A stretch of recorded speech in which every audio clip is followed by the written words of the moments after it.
Lok Sabha മണ്ഡലങ്ങളിലൂടെ doctor അരുൺകുമാറിനൊപ്പം റിപ്പോർട്ടറിന്റെ Ashwamedha പര്യടനം തുടരുകയാണ്.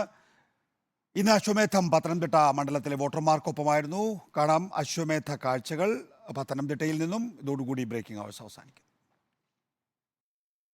നമ്മളിപ്പോൾ പത്തനംതിട്ട ലോക്സഭാ മണ്ഡലത്തിലാണ് ഞാനും പ്രിയപ്പെട്ട ജാക്കിയും പ്രേക്ഷകർക്കൊപ്പം ഉള്ളത്.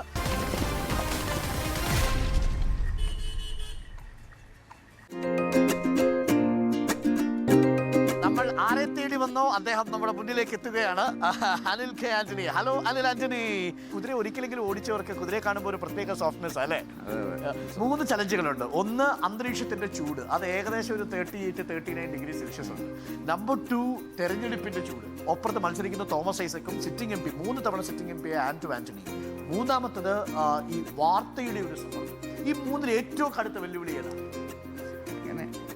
അവസാനം എല്ലാ വെല്ലുവിളികളും ഒരു ഓപ്പർച്യൂണിറ്റി ആയിട്ടാണ് ഞാൻ കാണുന്നത്. കാരണം ഇതെല്ലാം ചാലഞ്ചിങ് ആയിരുന്നെങ്കിൽ പോലും ഇതെല്ലാം ഓവർകം ചെയ്യാൻ സാധിച്ചു എന്നാണ് എൻ്റെ വിശ്വാസം. ശരിക്കും ഇന്ന് കോൺഗ്രസ്സിന് അവരുടെ ഐഡൻറ്റിറ്റി എന്താണെന്ന് അവർക്ക് മനസ്സിലാക്കാത്ത പോലത്തെ ഒരു പ്രവർത്തനമാണ്. അപ്പം നമ്മുടെ ഭാരതീയ ജനതാ പാർട്ടി എന്താണോ നമ്മൾ പറഞ്ഞിട്ടുള്ള കാര്യങ്ങളെല്ലാം ചെയ്തിട്ടുണ്ട്. അടിസ്ഥാന സൗകര്യങ്ങളിൽ തന്നെ ഇപ്പം ഒരുപാട് മാറ്റം ആൾക്കാർ പ്രതീക്ഷിക്കുന്നു. പിന്നെ ഇപ്പോൾ ഈ ജില്ലയിൽ ആകപ്പാട് ഒറ്റ റെയിൽവേ സ്റ്റേഷനേ ഉള്ളൂ, തിരുവല്ല റെയിൽവേ സ്റ്റേഷൻ. താങ്കൾ അവിടെ പോയി കാണും നിരവധി പ്രാവശ്യം. ഇന്ത്യ മുഴുവൻ നമ്മൾ ലോകാതര നിലവാരമുള്ള ഇൻഫ്രാസ്ട്രക്ചർ ഉണ്ടാക്കുന്നു. അപ്പം മറ്റെന്തിനേക്കാൾ ഇന്ന് ആൾക്കാരെ അട്രാക്ട് ചെയ്യുന്നത്, അതായത് അവർക്ക് വേണ്ടത് ഇവിടെ വികസനവും അവസരങ്ങളും അവർക്ക് മുന്നോട്ട് പോകാനുള്ളൊരു സാഹചര്യവുമാണ്. നിങ്ങളുടെ വീട്ടിൽ തന്നെ 4 വോട്ടുകൾ. പത്തനംതിട്ടയിലായിരുന്നെങ്കിൽ ഈ 4 പേരിൽ എത്ര വോട്ട് കിട്ടുമായിരുന്നു? ആരുടേതാണെന്ന് പറയുന്നത് ഞാനെല്ലാം പ്രതീക്ഷിക്കും. അപ്പോൾ ഞാൻ അതിഥിയെ പ്രിയപ്പെട്ട പ്രേക്ഷകർക്ക് പരിചയപ്പെടുത്താം. ശ്രീ ഷാജി. ഹായ് ഷാജി മാത്യു. വരയല്ലാതെ വേറെന്താ ജോലി? വര മാത്രമാണ് ജോലി.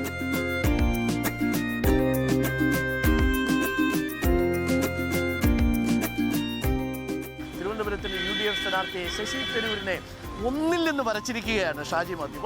പള്ളിയിൽ വന്ന് കപ്പയും ബീഫും മേടിച്ച് വീട്ടിലേക്ക് പോകുമായിരുന്നു. പള്ളി വന്ന് കപ്പയും ബീഫും കച്ചവടമാണ്. മാസം കഴിഞ്ഞു പിന്നെ കപ്പയും ബീഫും. അങ്ങനെ ഇവിടെ നിങ്ങൾ ഇഷ്ടപ്പെട്ട രാഷ്ട്രീയ രുചി ഏതാണ്?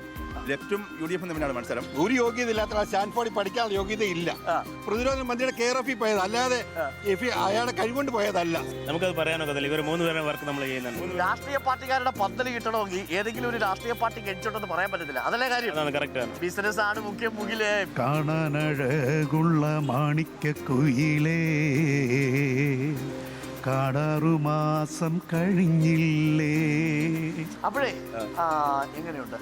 കഴിഞ്ഞ തവണത്തെയായിരുന്നു ഏറ്റവും. ഇത്തവണ ജനങ്ങളാണ് തെരഞ്ഞെടുപ്പ് നടത്തുന്നത്. ഇത്തവണത്തെ ഞങ്ങളുടെ സാഹചര്യം അറിയാമല്ലോ, ഞങ്ങളുടെ 10 ന്യായ പൈസ ഇല്ല. ഈ രാഹുൽ ഗാന്ധി വേഴ്സസ് CM എന്നുള്ളതാണ് ഇപ്പോൾ പ്രധാനമായിട്ടും കേരളത്തിൽ ചർച്ച ചെയ്തുകൊണ്ടിരിക്കുന്ന വിഷയം. ഇവിടെ BJP CPM ഒറ്റ ട്രാക്കിലാണ് പോകുന്നത്. 2 പേർക്കും കോൺഗ്രസ് മുക്ത കേരളം, കോൺഗ്രസ് മുക്ത ഭാരതം. ഈ കള്ളയോട്ട് ചെയ്യാൻ വരുന്നവരുടെ ഇതും ഇരട്ടയോട്ടുണ്ടാക്കിയിരിക്കുന്നവരുടെ ഒക്കെ ലിസ്റ്റ് ഞങ്ങൾ ഉണ്ടാക്കുന്നുണ്ട്. ഞാൻ ചോദിക്കട്ടെ, ഇങ്ങനൊരു പാർട്ടിയല്ലേ ഭരിക്കും, ഇത്രയും കാലമായിട്ട് ഭരിക്കുന്ന പാർട്ടികളല്ലേ, അവർക്ക് ജനങ്ങളെ വോട്ട് പിടിച്ച് ജയിക്കരുത്. ആന്റണിയെ പൊട്ടിക്കാൻ പറ്റത്തില്ല. വലിയ പാടാ. ഉറച്ച കോട്ടയാണ്. അല്ല അങ്ങനെ തന്നെയാണോ? എനിക്കറിയില്ല. ജനങ്ങൾ വിടികളായി പോയി. ഭരണം തിരിഞ്ഞു മറിയണം. നരേന്ദ്രമോദിയാണ് നമ്മുടെ ഭരിക്കേണ്ടത്. വീണ്ടും അധികാരത്തിൽ നരേന്ദ്രമോദി വരണം. ഐസക് വരും. എന്തുകൊണ്ട് ഐസക് വരണം? പിന്നെ ഇവിടെ മന്ത്രി കൊണ്ടുവരുന്ന ഓരോ പദ്ധതിക്കും ആശംസ അർപ്പിക്കാൻ മാത്രമേ EMP കിട്ടിയിട്ടുള്ളൂ. ഐസക്കിന് സാധ്യതയുണ്ട്. ഇലക്ഷന്റെ പെട്ടി പൊട്ടിക്കുന്ന നമ്പർ പെട്ടി പൊട്ടിക്കുമ്പോൾ രാവിലെ 8 മണിക്ക് ആന്റണി ജയിക്കും.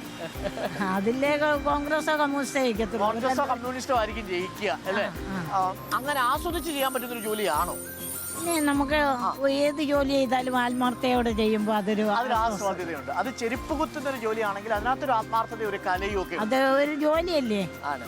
ആത്മാരാമ ആനന്ദരമണ അച്യുത കേശവ ഹരിനാരായണ